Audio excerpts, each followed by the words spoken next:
Dihang nag-viral ang usa ka video kalabot sa konversasyon sa usa ka taxi driver ug usa ka estudyante dinhi sa Davao City.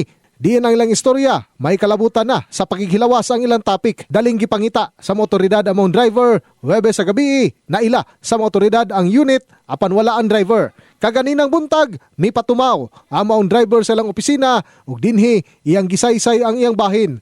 Sumala pa sa driver nga 54 anyos nga igo lamang siya mitubay. Sanglit ang estudyante matud pa ang nag-una sa mong topiko ug iyang gibutyag nga dili matud pa usa kini ka minor de edad.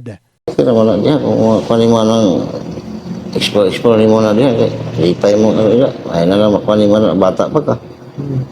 Ano lang ko pero wala naman to ako sumunod to.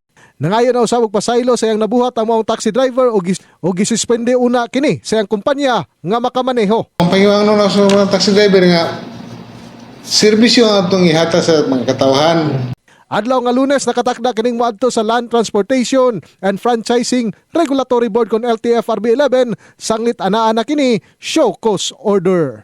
In the heart of changing lives, ako si Brigada Julius Pacot alang sa 93.1 Brigada News FM Davao, The Music and News Authority.